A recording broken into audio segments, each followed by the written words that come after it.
Et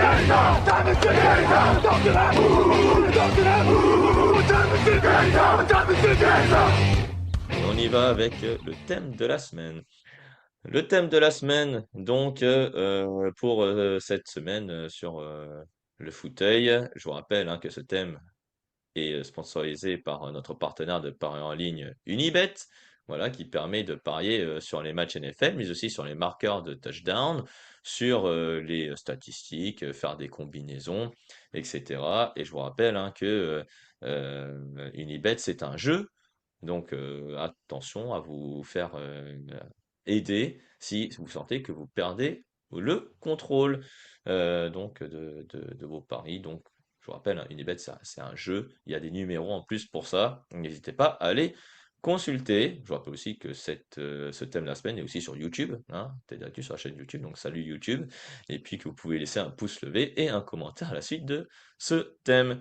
Kevin, donc, on va parler des entraîneurs. NFL pour ce thème de la semaine et notamment trois qui va nous intéresser. Pourquoi on a choisi ces trois-là, Kevin? Parce que ça fait longtemps qu'ils sont en NFL. D'ailleurs, c'est simple, ce sont les trois entraîneurs qui ont plus de 10 ans dans une équipe NFL. Alors déjà, Kevin, 10 ans NFL en tant qu'entraîneur principal, c'est une rareté et c'est limite un exploit d'en arriver là. Ouais, c'est même assez fou quand on voit quelle vitesse les coachs peuvent sauter à la moindre saison négative. Ça montre que pour rester aussi longtemps, ça veut dire qu'ils ont enchaîné les saisons en positif, les présences en playoff. Dans une NFL aussi concurrentielle, c'est un bel exploit. Ouais. Ouais, c'est un bel exploit. Le dernier, on va dire, qui a tenu longtemps la route avec une équipe qui a été partie, c'est Pete Carroll du côté des Seahawks de Seattle. Il y a eu Bill Belichick du côté des New England Patriots qui a énormément duré avec Tom Brady notamment. Et puis ensuite, les dernières années, ça s'est super mal passé après que Tom Brady soit parti. Mais tout de même, ils ont fait tous les deux une très très grande carrière. Parmi les trois dont on va parler, qui ont fait une très grande carrière, donc on a Andy Reid, donc entraîneur principal des Chiefs de Kansas City, qui est à sa 13e saison avec les Chiefs. On a Mike Tomlin, entraîneur principal des Pittsburgh Steelers, qui est à sa 19e saison. Aujourd'hui, 19 saisons, c'est presque 20 d'un coup, donc c'est énorme. Et puis on a John Harbaugh, entraîneur principal des Baltimore Ravens, qui en est à sa 18e saison. Alors, en général, normalement, dans le fauteuil, Kevin, on ne parle pas de ces coachs-là, parce que normalement, ils ont des bilans positifs, ils ont de la bouteille, ils sont respectés, on ne remet jamais leur statut en cause. Mais là, on s'est dit, cette semaine, c'est peut-être le moment. Kevin, de remettre les statuts des trois coachs en cause. Et ma première question, bah, ça va être la suivante. Parmi les trois entraîneurs que j'ai cités, respectés en NFL et respectés par nous aussi en tant que fans de NFL, lequel est le plus en danger aujourd'hui? Ouais. Tu l'as dit, c'est des coachs qu'on parle plus souvent pour être coach de l'année que être remis en Hmm. cause. C'est Euh, ça. pour moi, dans les trois, c'est celui qui m'inquiète le plus, je dirais, c'est plutôt John Harbaugh.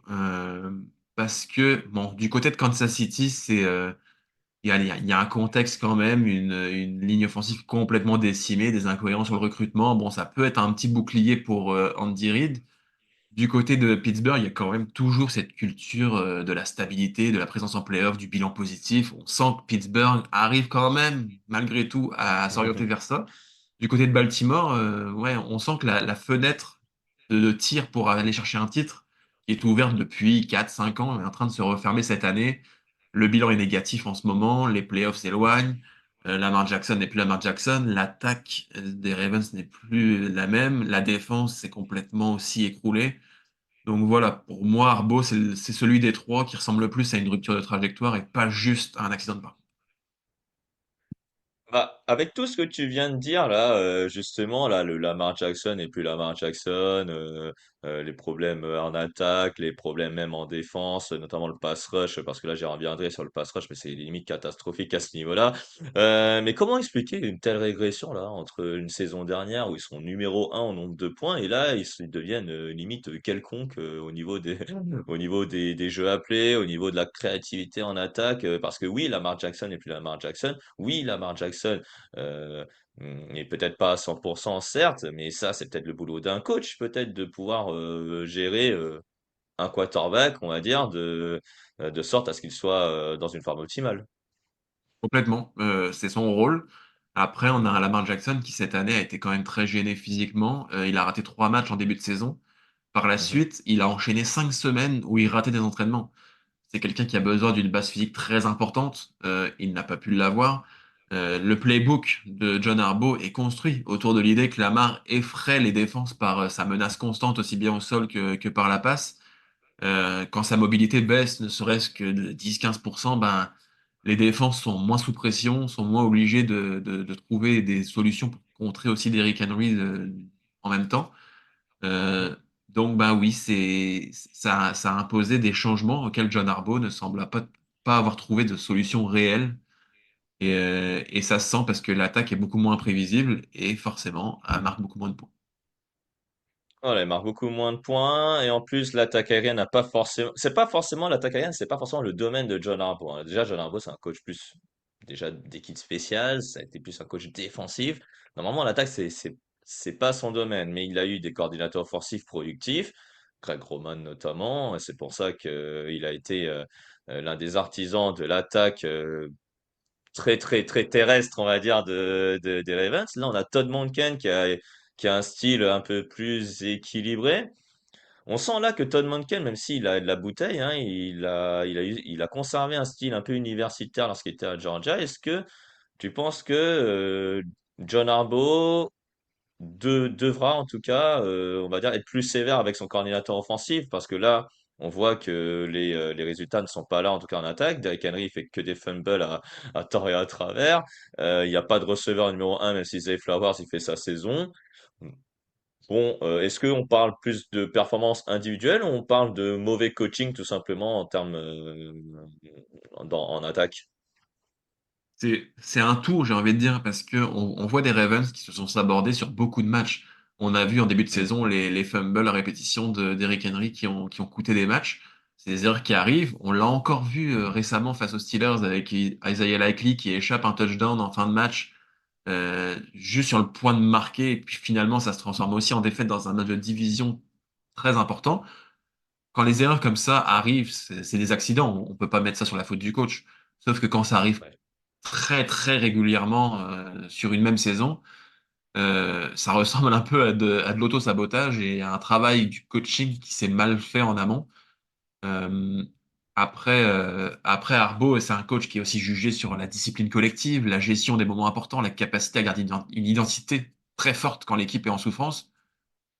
On l'a pas vu cette année du tout. C'est quelque chose qu'Arbo n'offre plus du tout aujourd'hui. Et on peut même se demander, est-ce qu'il tient encore son vestiaire? Est-ce que les joueurs l'ont lâché? Est-ce qu'il y a quelque chose de cassé dans le message entre Harbaugh et ses joueurs?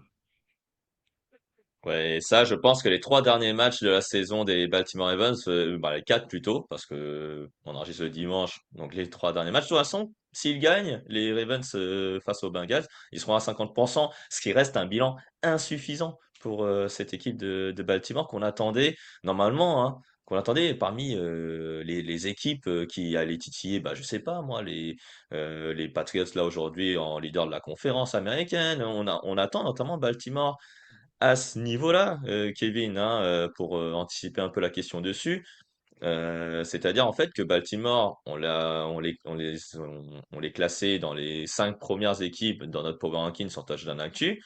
Là, Baltimore, c'est devenu une équipe quelconque aujourd'hui, avec peut-être un problème bah, de coaching staff, un problème de performance individuelle. Donc c'est un tout finalement, Kevin, qui permet aux Ravens de ne pas être parmi les meilleures équipes en playoff, si j'ai bien compris.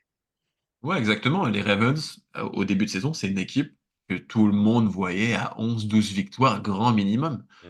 Ce ne Mm. sera pas le cas cette année. On peut déjà le dire, au Mm. vu du bilan et des matchs qui restent, ce ne sera pas le cas. Mhm. C'est pas le cas. Donc Ouais. oui, Harbaugh en soi n'est pas mauvais. On ne dit pas que c'est devenu un mauvais coach, mais pour la première fois, on a une saison où il n'a pas réussi à corriger la trajectoire en cours de route. C'est arrivé que les Ravens Mm. aient une mauvaise passe en cours de saison, mais John Harbaugh a toujours trouvé le petit axe pour inverser la tendance. Ça n'est pas le cas cette année. Et puis, dernier mot, c'est la défense, et Guigui Twig nous fait bien. C'est le coordinateur défensif, là, Zach Orr, qui pose question aujourd'hui. Mais normalement, John Harbaugh, la défense, c'est aussi son domaine. Mais depuis de nombreuses années, peut-être l'an dernier, c'était un peu l'exception parce qu'il y avait Cal Van Noy, il y avait Nabi Madubuike qui ont fait plus de 10 sacs chacun. Mais là, le meilleur pass rusher, Kevin, tu sais qui c'est au nombre de sacs? Est-ce que tu sais qui c'est? Non, mais tu vas me le dire. Même toi, tu ne sais pas, tu vois, c'est Mike Green. Il en a fait 3. 3 Ouais. en 13 matchs. C'est pas beaucoup. C'est vraiment pas beaucoup. Et il faut une grande défense aussi. Alors, certes, les Ravens forcent toujours des pertes de balles. Ça, c'est grâce à la bonne secondary, enfin, un bon cornerback comme Marlon Humphrey ou Kyle Hamilton qui a dans cet effectif. Mais dans la différence entre balles perdues et balles récupérées, bah, cette année, les Ravens sont aussi dans le négatif. Plus 12 en 2025, plus 6 en 2024 et moins 5 donc en 2025. Comme quoi, Kevin, la différence finalement entre une saison bah, hyper positive et une saison négative peut aussi se résumer à ça. Ouais, complètement. En fait, tous leurs atouts sont devenus des défauts. Effectivement, une Mhm. équipe ne peut pas performer quand ses meilleurs atouts deviennent des choses qui leur portent préjudice au final. Exactement. Et bon, John Harbaugh, on dit pas qu'il va être menacé, mais attention, si jamais les Ravens n'arrivent pas à redresser la trajectoire la saison prochaine, surtout avec Lamar Jackson en tant que quarterback et un effectif pourtant très talentueux, ça reste de faire tâche. Ça reste de faire très tâche pour les Ravens, normalement habitués à jouer les premiers rôles en NFL. Moi, j'aimerais te parler de Mike Tomlin parce que la question que j'ai posée, moi, c'est plus Mike Tomlin, justement, que j'aurais répondu, qui est le plus en danger. Euh, Tu l'as dit, Mike Tomlin a toujours fait des saisons dans le positif. D'ailleurs, c'est encore le cas. À l'heure où on se parle, il est toujours dans le positif. 7 victoires, 6 défaites. Ok, il n'a jamais fait une saison dans le négatif. Ok, ça je comprends. Mais il n'a jamais dépassé les 13 victoires en saison régulière. Il a un bilan négatif en playoff. Et on sent, du... je sais pas pourquoi, on sent que à force de renouveler et à force de dire le même discours, bah, on a l'impression que les joueurs bah, ne sont plus réceptifs pardon, à son discours. Et ça se ressent dans les matchs. Est-ce que toi aussi, tu vois cette impression ou est-ce que je me trompe? Oui, ben, il y a cette impression, c'est moins bien. Les Steelers, et c'est de moins en moins bien. En plus, l'effectif est vieillissant. Ne serait-ce qu'en prenant Aaron Rodgers, on fait pas Mm. vraiment l'effort d'un rajeunissement, c'est clair. Après, c'est une équipe qui a la gagne en elle. Elle a battu les Patriots, cette équipe-là. Elle a battu les Browns. C'est toujours difficile à manœuvrer, cette défense. Elle a battu les Colts. Au moment où les Colts allaient très, très bien. Elle vient de battre Baltimore. Euh, voilà, c'est une équipe qui fonctionne quand même malgré tout, sur les gros matchs, ça fonctionne, ça gagne. Aujourd'hui, c'est en positif, c'est en position d'aller en playoff. Mhm. Donc oui, Mhm. il y a des choses qui sont beaucoup moins bien. On a entendu des chants Fire Tomlin dans le public, des choses qu'on Ouais, n'aurait c'est jamais vrai pensé ça. possible. Mhm. Mhm. Euh, mais voilà, c'est une équipe qui gagne les matchs importants. Pourtant, tu sais, en 19 saisons avec Pittsburgh, il n'a gagné qu'un seul Super Bowl. Bon, à l'époque avec Ben Roethlisberger. À l'époque, on pouvait lui trouver des excuses, hein, on va dire, hein, une attaque moyenne, une ligne offensive poreuse pour Ben Roethlisberger, une pas de pass rusher. Mais on va dire que, tu vois, dans la construction de l'effectif des Steelers, tu as l'impression qu'il y a souvent une escouade qui est très forte, c'est-à-dire la défense, et une escouade plus faible, qui est l'attaque. Il n'a jamais les deux en même temps. Parce que même lorsqu'il remporte le Super Bowl, ça n'a pas été le cas, hein. L'attaque a été un peu moyenne, on va dire entre guillemets, et la défense a été incroyable. Donc ça n'a jamais été le cas. Est-ce que tu penses que Mike Tomlin a cette capacité à faire des Steelers une équipe menaçante pour jouer les premiers rôles en NFL dans les prochaines années? Est-ce que tu le penses capable? C'est vrai il y a des situations dans le recrutement assez surprenantes. C'est toujours une équipe qui a des gros trous majeurs. En ce moment, on peut citer le jeu au sol. Quand on Hmm. a Jalen Warren en titulaire, j'ai rien contre Jalen Warren, mais c'est pas du tout un running back numéro un en NFL. Euh, Quand on a Aaron Rodgers qui a 42 ans, ben, c'est plus Aaron Rodgers dominant qui est un top 5 quarterback, loin de là. Donc, il y a des choses qui sont compliquées à gérer. Et puis, il y a la façon dont fonctionne Tomlin. C'est quelqu'un qui est très conservateur à une époque où la Ah oui. NFL se réinvente complètement avec des jeux de plus en plus risqués, avec des quatrièmes tentatives qu'on tente, du tempo très très rapide, des jeux risqués. Tomlin, il est complètement à l'opposé de ça. C'est un coach Ah ouais. dans Mhm. sa façon de coacher, qui a peut-être 5-10 ans de retard. Est-ce que lui peut amener ça dans son style, se réinventer comme ça? Et je pense qu'il va en avoir besoin parce que oui, il est dans une franchise qui ne vire pas ses coachs, en règle générale. Mhm. Donc, il est un petit Voilà, peu ça fait protégé longtemps, par hein. ça. Ouais. C'est ça. Là, ça fait longtemps. Ouais. Mais à un Donc, moment donné, la ouais. question va se poser si il n'est pas plus en Mm. phase avec l'époque dans laquelle on joue en ce moment. C'est un peu ça. En fait, c'est à la fois prodigieux et à la fois un peu ennuyeux, tu vois. C'est qu'il n'est pas dans la tendance du moment, mais ce qui est prodigieux, c'est que même s'il n'est pas dans la tendance du moment, bah, il arrive à faire quelque chose. Voilà. Et ça, c'est et ça, c'est juste incroyable. Donc finalement, quelle est la réponse finalement? Bah, moi, je vais vous répondre, c'est que j'en sais rien. Et alors, est-ce que Mike Tomlin sera encore le coach des Steelers l'an prochain? Ça, c'est vrai. Donc oui, il sera le coach des Pittsburgh Steelers en 2026. Mais après, il a une option d'équipe pour 2027. Donc, c'est-à-dire que c'est les Steelers qui vont décider du futur de Mike Tomlin après la saison 2026. Il n'a que 53 ans, Mike Tomlin, hein. C'est pas encore un vieux de la vieille. Donc, pour moi, il a encore quelques années. Je pense que je vais te rejoindre sur le fait qu'il n'est pas en danger tout de suite. Mais attention, si jamais il fait une première saison négative, je suis quasi sûr qu'il sera limogé. Je sais pas pourquoi, je te fais le pari de ça, Kevin. C'est vrai, ça se peut. Après, voilà, c'est Tomlin, c'est un coach plancher. Il a un plancher très Ouais, élevé par rapport c'est à la ça. plupart des coachs. Voilà. Sauf que Hmm. le fameux plafond qu'on demande d'atteindre en janvier, bah, il l'atteint plus jamais. Voilà, c'est ça. 8 victoires, 11 défaites en playoff, hein. Donc, c'est peu. Beaucoup C'est trop. peu. C'est beaucoup trop peu, voilà, exactement, pour un coach qui a 19 ans, je me rappelle, il est en NFL du côté des Steelers. Le dernier dont on va évoquer très rapidement, Kevin, donc c'est Andy Reid. Donc on a bien compris qu'Andy Reid n'était pas menacé jusque-là, qu'on n'a pas forcément envie de parler de fin de cycle également, mais quand même, Kevin, la fin de cycle pourrait peut-être se rapprocher parce que, ok, Patrick Mahomes vient d'avoir 30 ans, on a Travis Kelce qui reste le numéro un et qui a 35 balais.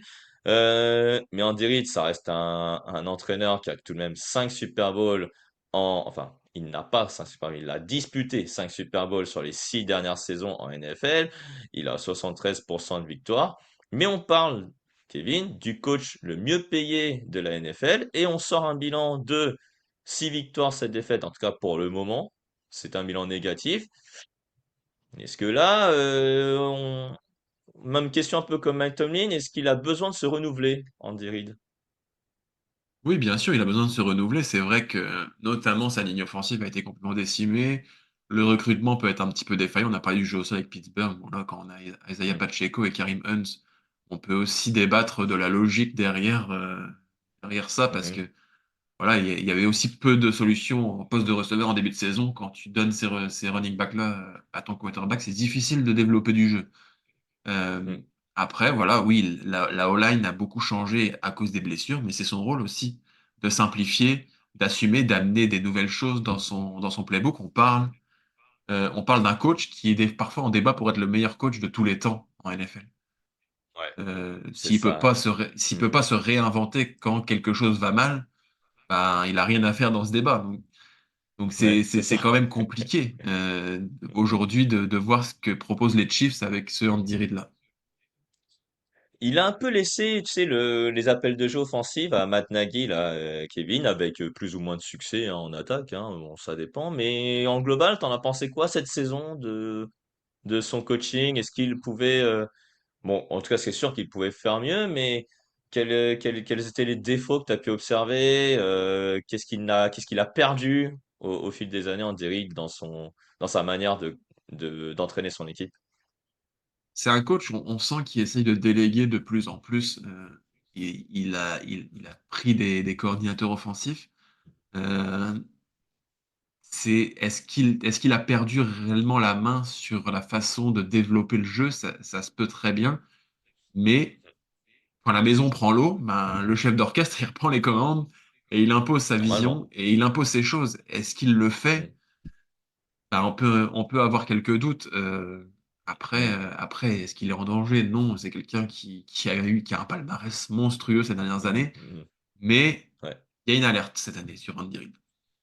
Exactement, il y a une alerte alors que je pense que, c'est le cas aussi pour toi. Moi, j'adore Andy Reid, hein, c'est un entraîneur que je respecte énormément. Il a plus de 20 ans dans le coaching, mais de là à dire qu'il est en danger, ça va peut-être un peu loin. Mais attention, attention Andy Reid parce que, bah, déjà si pas de play-off, bon, il y aura peut-être pas de décision, mais il va falloir peut-être que c'est peut-être le front office qui va devoir se bouger pour lui trouver des éléments pour qu'il puisse développer l'attaque qu'il souhaite, autour notamment de Patrick Mahomes. Justement, on dirait il a un contrat bah, jusqu'en 2028 avec les Chiefs de Kansas City. Kevin, est-ce que après ce contrat, est-ce que tu penses qu'il va continuer jusqu'à 70 ans comme Bill Belichick ou tu penses qu'il va passer le flambeau? C'est dur à dire. Après, je pense que c'est un coach qui est vieillissant. Mhm, Peut-être qu'il va aussi avoir envie de profiter un peu de sa famille et de son cadre plus personnel aussi, mhm. alors qu'il a tout accompli. Qu'est-ce qui lui reste aujourd'hui comme gros accomplissement à donner? Il a gagné plein de Super Bowls, il a développé un des plus grands quarterbacks actuels, si ce n'est de tous les temps. Voilà, quelles sont encore ses motivations, hein, Dirk? C'est la question qu'on peut se poser pour la suite. Ah, tu sais, Pete Carroll, il est maintenant entraîneur à 73 ans. Bill Belichick, t'as jusqu'à Oui, 72, je crois, il me semble.